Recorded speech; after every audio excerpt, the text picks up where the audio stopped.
Hello food lovers, welcome to our channel. నేను మీ రాణి Eramsetti. Friends, రోజు మనం ఇడ్లీ దోశలే కాకుండా ఇలా ఒకసారి నేను చూపించిన రెసిపీని ట్రై చేయండి. ఉలవలతో గారెలండి, చాలా టేస్టీగా ఉంటాయి. అంతేకాకుండా హెల్త్కి కూడా చాలా మంచిదండి. వెయిట్ లాస్ అవ్వాలి అనుకునేవారు ఇలా ఉలవలతో రెసిపీని చేసుకుని తినండి. చాలా టేస్టీగా ఉండటమే కాకుండా హెల్తీగా కూడా ఉంటారండి. ఆ ప్రాసెస్ అంతా నేను మీకు చూపిస్తాను. వీడియోని మధ్య మధ్యలో స్కిప్ చేయకుండా ఫస్ట్ నుంచి లాస్ట్ వరకు చూడండి. ఇంకా ప్రాసెస్ స్టార్ట్ చేద్దాం. 1 కప్పు ఉలవలు తీసుకోండి, శుభ్రం చేసుకోండి. దానిలో ఏమైనా రాళ్ళు మట్టిగడ్డలు ఉంటే తీసేసుకుని వాటిని ఒక గిన్నెలో వేసుకుని ఎక్కువగా వాటర్ పోసుకుని కడుక్కోండి. కడిగిన వాటర్ని తీసేసుకోండి. అలా 2-3 సార్లు బాగా శుభ్రం చేసుకుని గిన్నె నిండా వాటర్ పోసుకోండి. దీనిని మూత పెట్టుకుని 8 నుంచి 10 గంటలైనా నానపెట్టుకోండి. లేదంటే మార్నింగ్ మీరు బ్రేక్ఫాస్ట్ చేసుకోవాలి అనుకుంటే నైట్ నానపెట్టుకుని ఉంచుకోండి. అలా నానిన తర్వాత మార్నింగ్ లేచిన తర్వాత చూసుకున్నట్లయితే బాగా నానుంటాయండి. చక్కగా నానిన వాటిని వాటర్ అన్నీ తీసేసుకుని మిక్సీ జార్లో వేసుకుని గట్టిగా గ్రైండ్ చేసుకోండి. వాటర్ అనేవి ఏమీ యాడ్ చేయకుండా ఇలా గట్టిగానే గ్రైండ్ చేసుకోండి. ఇలా గ్రైండ్ అయిన మిశ్రమాన్ని అంతా కూడా మిక్సింగ్ బౌల్లో వేసుకోండి. ఇలా ఒక గిన్నెలో వేసేసుకోండి.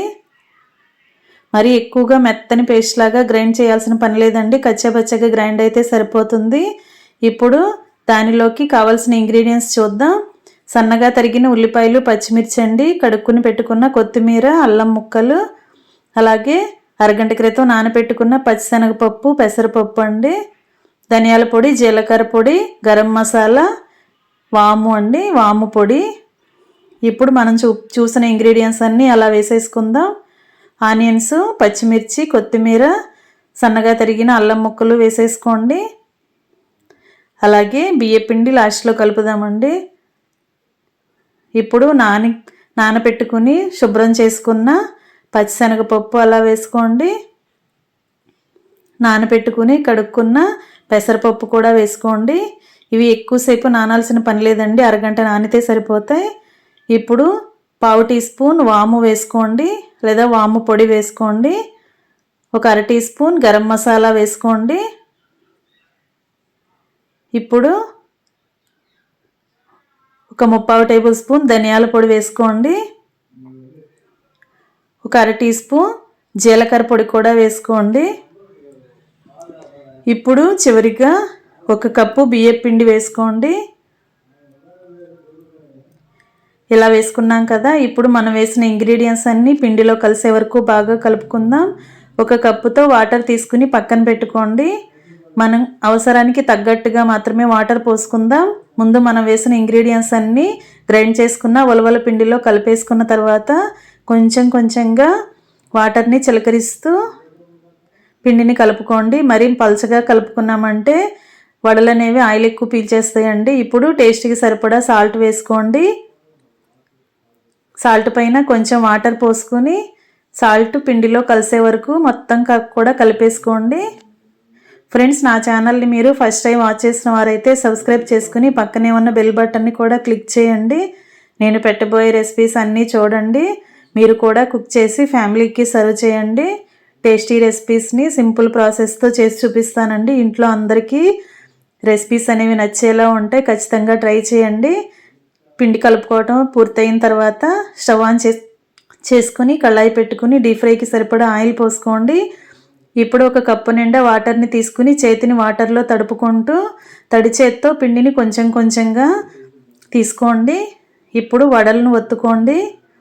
ఇలా మనం పిండిని గట్టిగా కలుపుకున్నట్లయితే వడలు అనేవి డైరెక్ట్గా చేత్తోనే చేసుకుని వేసేసుకోవచ్చండి. ఎలాంటి ప్యాకింగ్ కవర్స్కి ఆయిల్ అప్లై చేయాల్సిన పని ఉండదు, చేసుకోవాల్సిన పని ఉండదండి. ఇలా డైరెక్ట్గానే మనం చేత్తో ఎప్పటికప్పుడు పిండి ముద్దని తీసుకుని వడల్లాగా ఒత్తుకుని ఆయిల్లో వేసేసుకోండి. ఉలవల పిండిని మరీ ఎక్కువగా మెత్తగా గ్రైండ్ చేసామంటే చేతికి వడలు చేసుకోవడానికి కష్టమవుతుందండి. అందుకే కొంచెం గట్టిగానే గ్రైండ్ చేసుకోండి.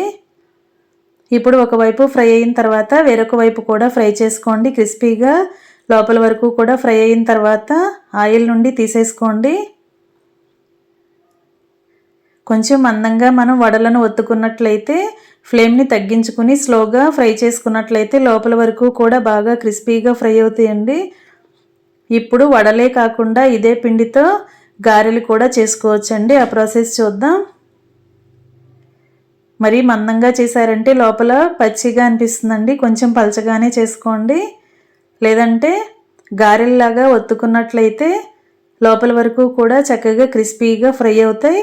తినేటప్పుడు క్రంచీగా క్రిస్పీగా అనిపిస్తాయండి. ఇలా మధ్యలో హోల్ చేసుకుని చిన్ని హోల్ పెట్టుకుని ఇలా గారెల్లాగా కూడా ఒత్తుకున్నట్లయితే వడంతా కూడా కరెక్ట్గా ఫ్రై అయ్యి తింటున్నప్పుడు చాలా టేస్టీగా ఉంటుంది. ఇలా మనం రుబ్బి పెట్టుకున్న పిండి అంతా కూడా ఆయిల్కి పట్టినన్ని వడలను వేసుకోండి. ఫ్లేమ్ని మీడియంలో పెట్టుకుని కరెక్ట్గా ఫ్రై చేసుకోండి.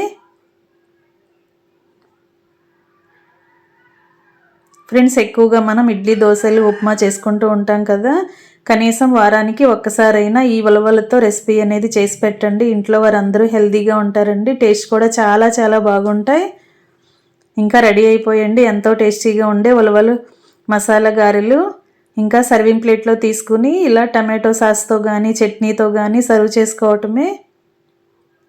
మీరు చూస్తుంటే అర్థమవుతుంది కదా, చాలా క్రిస్పీగా టేస్టీగా వచ్చాయండి. ఇలా మధ్యలో హోల్ పెట్టుకుని ఫ్రై చేసుకున్నట్లయితే మొత్తం కూడా కరెక్ట్గా ఫ్రై అవుతాయి. మనం వేసిన పచ్చిశనగపప్పు, పెసరపప్పు తింటున్నప్పుడు చాలా టేస్టీగా అనిపిస్తాయండి. పంటికి తగులుతూ కమ్మగా అనిపిస్తాయి. ఖచ్చితంగా ట్రై చేయండి. వీడియో నచ్చినట్లయితే లైక్ చేయండి. మీ ఫ్రెండ్స్కి, ఫ్యామిలీ మెంబర్స్కి రెసిపీ షేర్ చేయండి. నా ఛానల్ని ఫస్ట్ టైం వాచ్ చేసిన వారు సబ్స్క్రైబ్ చేసుకోండి. Thanks for watching. నేను మీ రాణి ఎర్రంశెట్టి.